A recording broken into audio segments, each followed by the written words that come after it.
And so again, these are our first couple of videos on looking at our life after high school.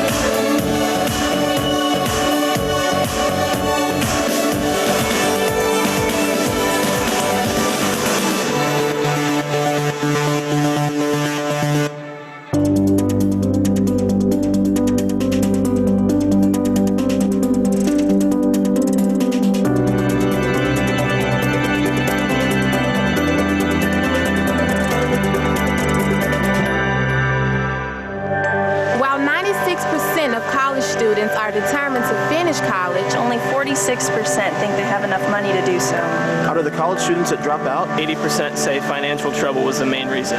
Only 1 in 5 college students have taken a personal finance class before entering college. 83% of college students have a credit card. 3 out of 5 students with credit cards will max them out the first year they have them. College students are the #1 targets for identity theft. 1 out of 4 has had their personal information compromised by a security breach. Recently, more young adults have filed bankruptcy than graduated college. Not too long ago, I was in your shoes. College was right around the corner, and I had some pretty big decisions to make. I don't know if you feel this way, but it was all a little crazy trying to pick the right path for my future. You have to think about where you'll go to college, what classes you should pick, or whether you should live on or off campus. It can seem like adults in your life are basically saying, hey, you're 18, figure it out. And it's kind of fun when you're making new friends, decorating your dorm room, eating a midnight breakfast at Waffle House after studying all night. But making your own decisions is a little less exciting when it comes to paying for college. You guys, college is not cheap. Imagine your luck when the financial aid office tells you that it's all been taken care of. With a couple of signatures for your student loans, your classes are paid for. You might even get some free money at the end of each semester. Road trip. But what they won't tell you is it's not free money. And unfortunately, those loans add up. On average, they total about $27,000 by the time a student graduates from college. That means you'll be paying for those college road trips and class tuition for years and years. That's why I encourage students to avoid debt altogether, especially the debt of student loans. All of your friends might be taking out student loans, but guess what? That doesn't have to be you, and we're going to show you how.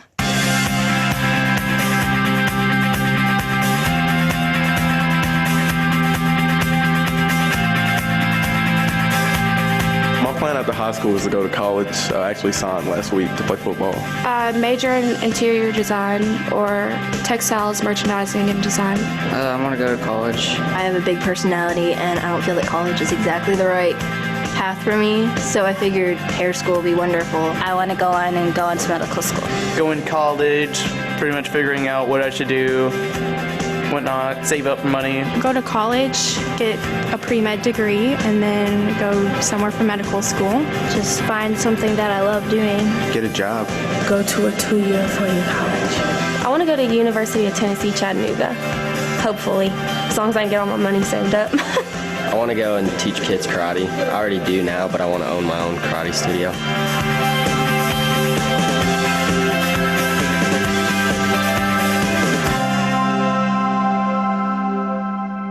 I learned really early in my life how important it is to invest in yourself. I grew up in a real estate family, and my parents were both big fans of motivational speakers, and that means that little Dave, sitting in the back of the old Impala in the family car, got to spend a lot of time listening to some of the best speakers on the planet. I felt like I took a college course on sales or motivation or goal setting every time we went on vacation. One of my favorite speakers that they listened to was a guy named Charlie Tremendous Jones. And Charlie said something that got stuck into my brain.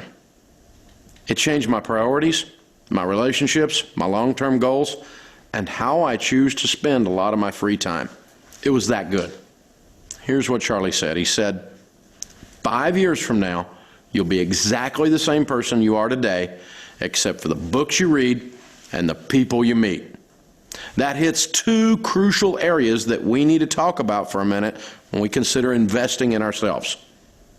First, you got to read. You have to be a reader for life. I tell my team all the time that leaders are readers. You've got to continually feed your brain a good diet of new and good ideas. Did you know that most of the population hasn't read a nonfiction book since they graduated from high school? Is it any surprise that most of the population, 7 out of 10 people, are broke? Television and video games are great distractions, but they're just entertainment. They aren't taking you anywhere. If you want to get ahead in life, you got to carve out some time for actually reading. While you're in school, here's a really cool idea. How about actually reading what the teachers assign? Well, it works. And when you're out of school, focus on topics that interest you. It's up to you, but you need to be reading something. Listen to this. The average millionaire reads a nonfiction book a month. Don't miss that. And second, let's talk about your relationships. Your net worth and your income as an adult is going to be the average of the 5 or 10 people you hang out with the most. So if all your friends are broke and stupid, then guess what? You'll be the average of all the broke and stupid people you hang out with. The people you put in your life influence your career, your decisions, your relationships, how you spend your money. If you want to win with money, then you need to be around other people who want to win with money. And throw in some mentors who have already had some success. In the end, you'll end up winning together if you learn to invest in yourself.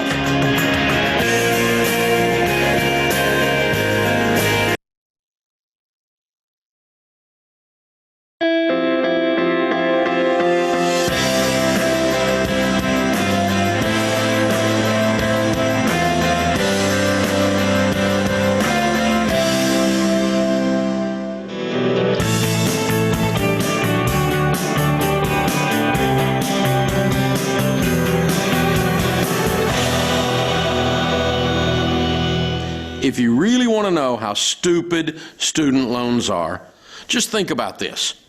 If an 18-year-old high school student with no job were to walk into a car lot and try to borrow $30,000 for a new car, he or she would be laughed out of the finance office. And seriously, car dealers like selling cars and they like loaning money. But if you're a teenager with no money and no income, guess what? You're not driving a new $30,000 car out of there. And hey, that's a good thing. That's one time the loan officer's actually protecting you, even though they're really just protecting themselves because they know that it's totally ridiculous to give an 18-year-old with no job a $30,000 car loan. There's just no chance of that student paying the money back without getting behind or defaulting completely. But if that same student, 18 years old, no job, no money, were to walk into a college loan office, guess what happens? Totally the opposite. The loan officers trip all over themselves to get that student as much money as possible in the form of student loan debt. He couldn't buy a $30,000 car, but the banks have no problem handing him hundreds of thousands of dollars for college.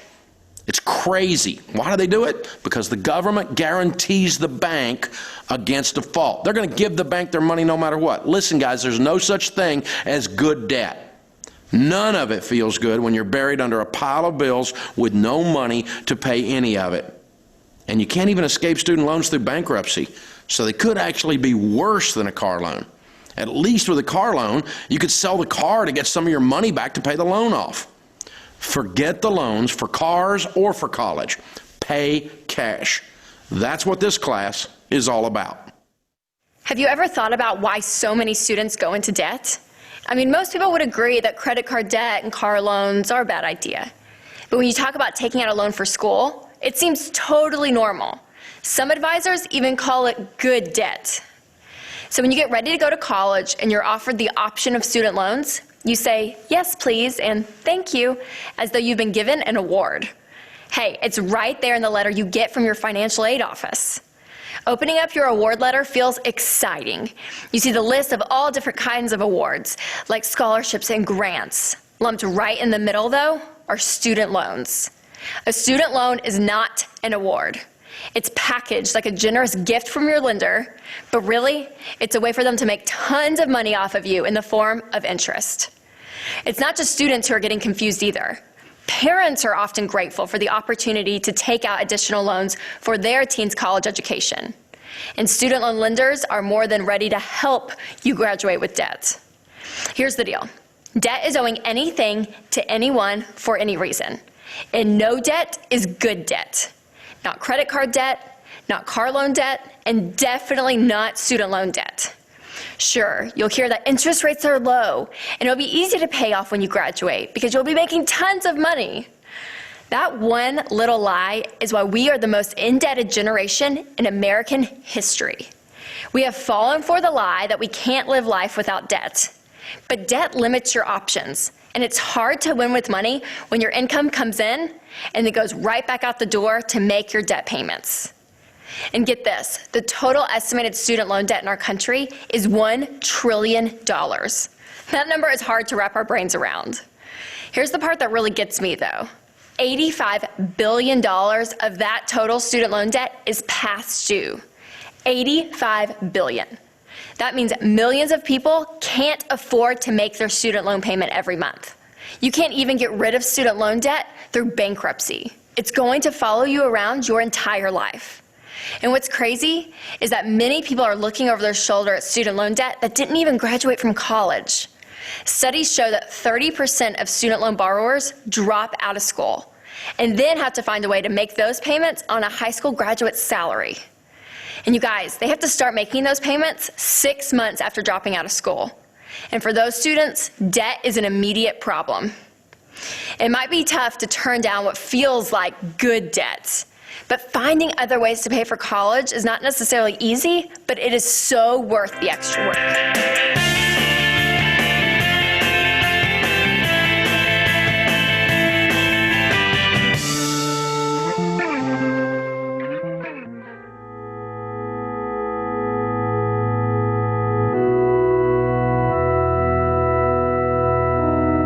The journey to wealth is a long one. Very few have the determination it takes to live without debt. Many people will tell you it can't be done. But that doesn't slow you down. It motivates you. You've accepted the challenge and there's no turning back.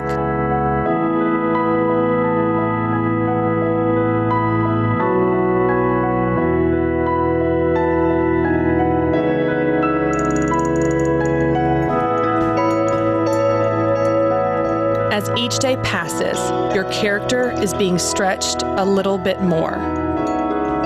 Your focus is on what you want most over what you want in the moment. You understand the difference between needs and wants.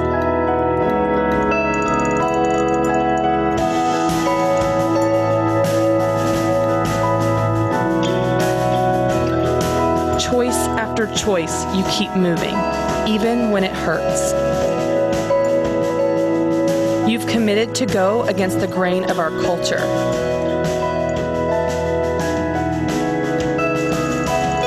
At times, you feel alone. Leaders often do.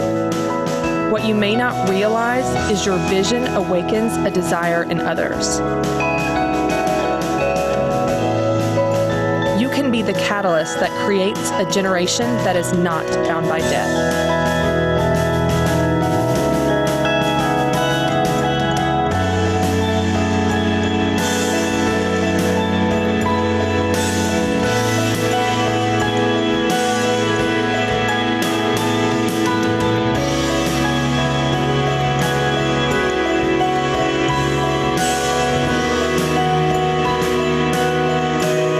Before you know it, graduation day arrives. You look back with pride.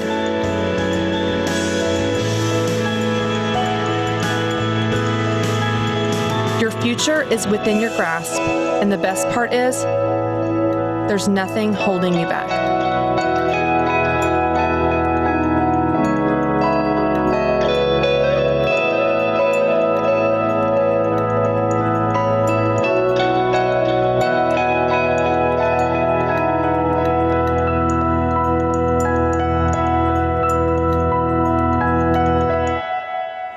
College is not worth the extra time and money. The knowledge you get while you're at college is.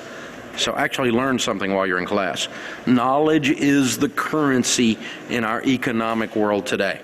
Knowledge is king. We used to get paid in our culture for what you do. Did you lift this box? Did you turn that wrench? Today, we're in a knowledge-based, technology-based economy, and so knowledge is everything. Going to school doesn't mean anything. Learning something while you're in school means something. Getting a degree doesn't mean anything. Learning something while you're getting that degree that enables you, it puts tools in your belt, that enables you to go into the marketplace and be effective, that is absolutely vital.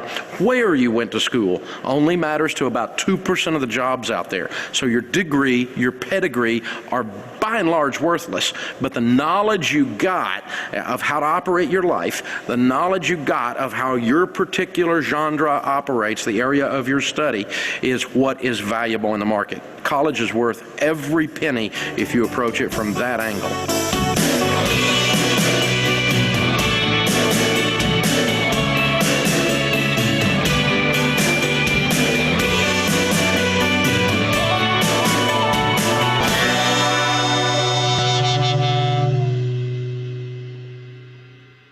So again, a lot of this is really geared towards is if you want to go to college, and that's a great option if you do want to go to college. And we'll kind of continue to talk about that. If you do go to college, how can you pay for it without collecting up those debts? Because we don't want debt. And so what I'd like you to do at this point is go over to Schoology and check out the exit ticket for today.